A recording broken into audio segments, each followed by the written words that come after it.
Hello everyone and welcome back to my channel. Today I want to talk about becoming successful in Biofloc and what it takes for one to become successful.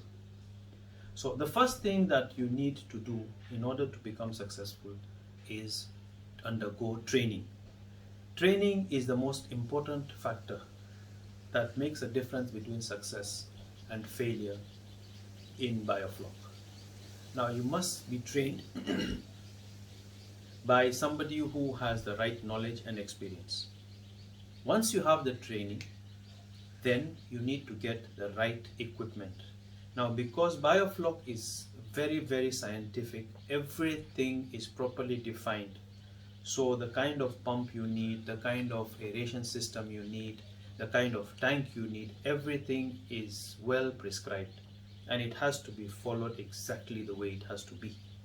So once you have the right equipment, then you need somebody who has experience in doing the setup for you, because even the setup is a bit technical and somebody who has the experience can do it for you properly. Once the setup is done, then you need the right inputs to start the culture. The right inputs are needed. Once you start the culture, then you need the right instruments and test kits. Now, I know people try to scare people away from this technology by saying that you need a sophisticated lab and all those kind of things. That is not true. Provided you have the right kind of test kits and you have the right instruments and you have been trained on how to use them, you should be able to successfully run a commercial Biofloc farm. Power is also a very important factor in the success of Biofloc, because you need power to run your aerators, to be able to supply air and oxygen to both the fish and also to the environment in which the fish will be. Without power, your fish will die and your system will crash. So you must have an uninterrupted source of power in the form of the national grid, supported by an inverter or a generator and or maybe a solar system. So at no point should you have a power outage for any longer than 10 minutes. Otherwise you run the risk of killing your fish or crushing your system. And because this is a high density intensive aquaculture system, it needs constant aeration for the survival of the organisms within the tank. So these are mainly the key points that you need to become successful in Biofloc. The other thing I want to talk about is stocking density.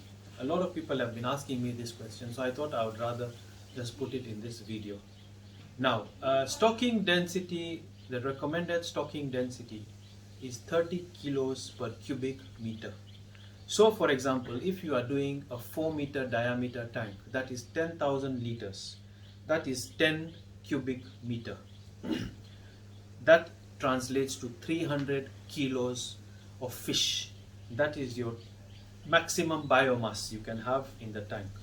Now, when I say 300 kilos of fish, if you're going to harvest your fish at 1 kilo size, that means you can have 300 pieces of fish, which you will harvest at 1 kilo, which can take around 8 to 9 months. If you are deciding to harvest at 500 grams, then you will have 600 fish and you will harvest at probably 6 to 7 months.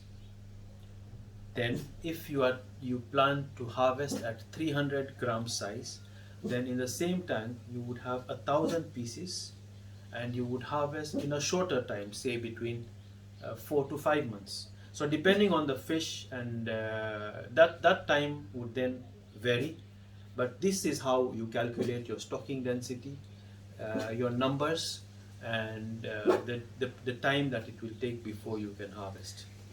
So thank you very much. Please subscribe to my channel for more of such informative videos. Thank you.